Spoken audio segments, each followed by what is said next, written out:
एक बेलन है, नहीं सॉरी शंकु है, शंकु की त्रिज्या और ऊंचाई का अनुपात दिया गया है और इसका आयतन भी दिया है। तो इसकी तिर्यक ऊंचाई जो कि L होती है वो हमें ज्ञात करना है। तो देखिए लंबवर्ती शंकु एक शब्द आया इसमें, लंबवर्ती मतलब इसकी लंबाई ज़्यादा है ना, इस टाइप का। देखो शंकु ये लंबवर्ती नहीं कहलाएगा, इसको हम लंबवर्ती शंकु नहीं बोलेंगे।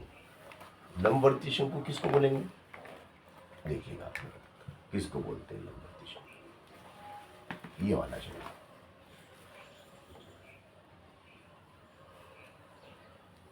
ये लंबवर्ती शंकु समझे। अब भैया इस लंबवर्ती शंकु की त्रिज्या कितनी है, ये इसकी त्रिज्या है, ये त्रिज्या है इसकी, ठीक है, त्रिज्या R और ऊंचाई ये इसकी ऊंचाई H है ना।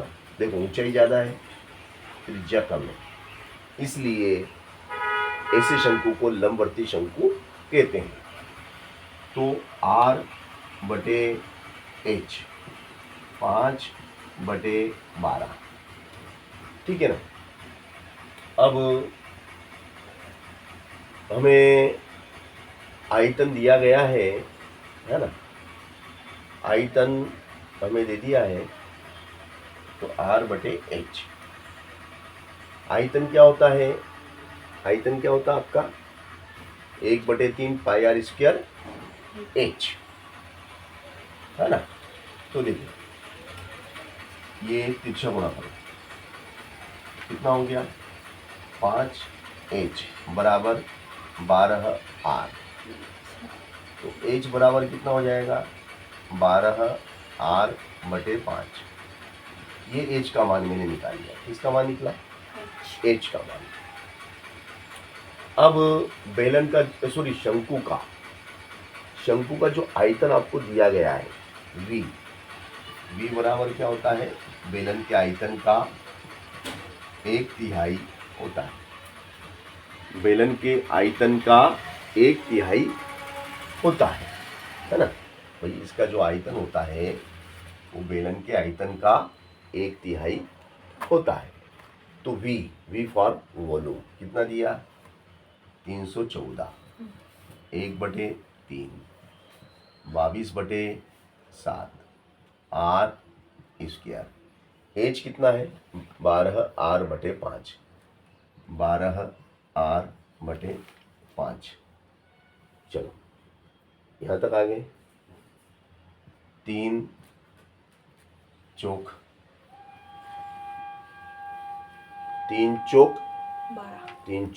12।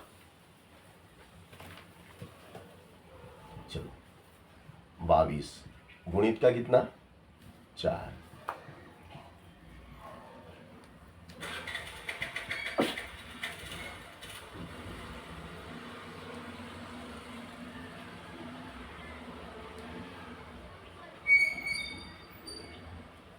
चलो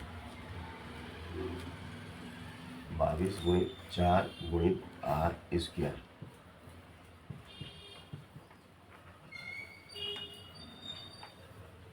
314 गुणित 5 गुणित 7 ना, यहाँ तक आ गए।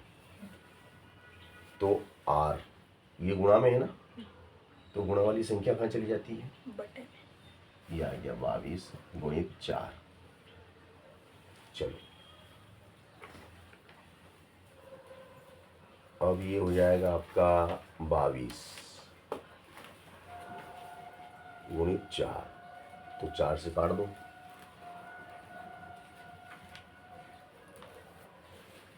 नहीं 2 से, 2 दूनी 4, 2 एकम 2, 2 पंजे 10, 2 दूनी 4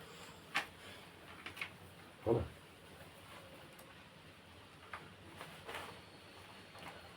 314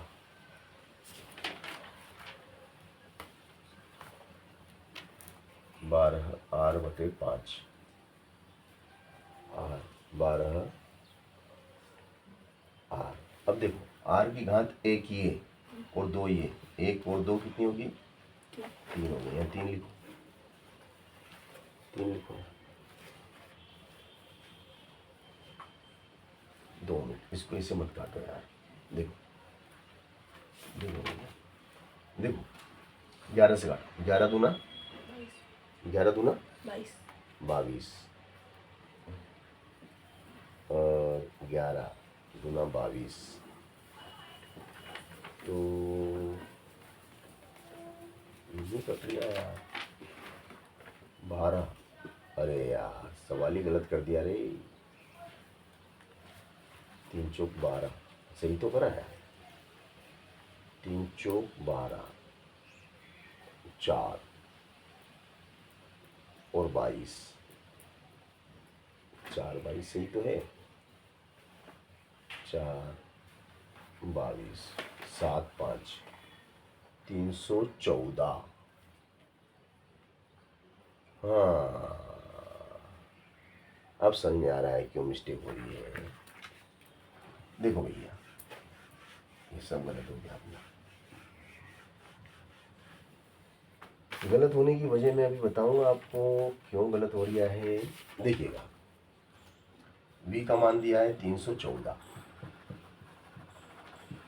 पाई का मान कितना होता है बताओ। देखो यहाँ पे पाई का मान 22/7 भी होता है और पाई का मान 1.14 भी होता है। ये ध्यान रखना है। पाई के मान मैंने क्या बताया, या तो 22/7 रखो या 3.14 लिखो। 3.14 ये भी रख सकते हैं। तो यहाँ पे मैं 22/7 क्यों नहीं रखूँगा? 22/7 में क्यों नहीं रखूँगा? क्योंकि देखो ये 3.14 है ना, यहाँ पे देखो सेम टू सेम दिख रहा है कि नहीं, ताकि कट जाएंगे। क्या हो जाएंगे? कट जाएंगे, सरल हो जाएगा। तो मैं यहाँ लिखूंगा 3.14। अब आर का मान यहाँ आर की घात 2, एज कितना है 12r/5, 12r/5। यहाँ से दशमलव हटेगा, 1 अंक और 1 1 2 जीरो, 2 जीरो नीचे आ गई है ना। अब इसको काटो, 3 चौक 12, तो ये हो गया 314। फिर 314 गुणित 4 गुणित आर की घात 3 और नीचे 100 गुणित 5, नीचे 1, तो ये हो जाएगा तिरछा गुणा इसमें, इसका इसमें, तो ये हो जाएगा 314 गुणित 4 गुणित आर की घात 3 बराबर 314 गुणित 100 गुणित 5, तो ये हो जाएगा आपका आर की घात 3 बराबर 314 गुणित 100 गुणित 5 और नीचे 314 गुणित 4। 314 से 314 कट गए, 4 से 25 बार कट गया, तो ये हो गया आर की घात 3 बराबर 25 गुणित 5 है ना। तो ये घन हटेगा। क्या हटेगा? ये घन का निशान हटेगा। तो घन का निशान हटेगा तो घनमूल लग जाएगा।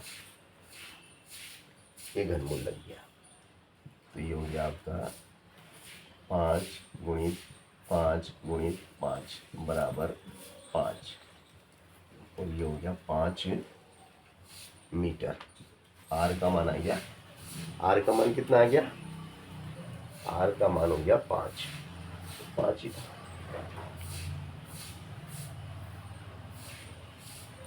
चलो अब हमें एल निकालना है। क्या निकालना है भैया? हमें एल निकालना है ना। आर का मान 5, एच 12, तो एल कितना होगा बताओ। एल का सूत्र क्या है? एल बराबर क्या होता है? देखो तो मैंने लिखाया होगा। एल बराबर क्या लिखाया था इस सूत्र में?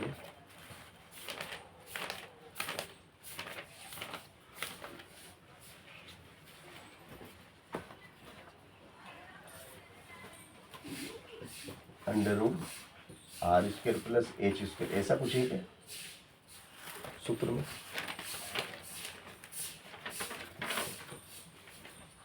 आर की जगह 5, वो 5 आएगा, और एल एच आपका ही 12,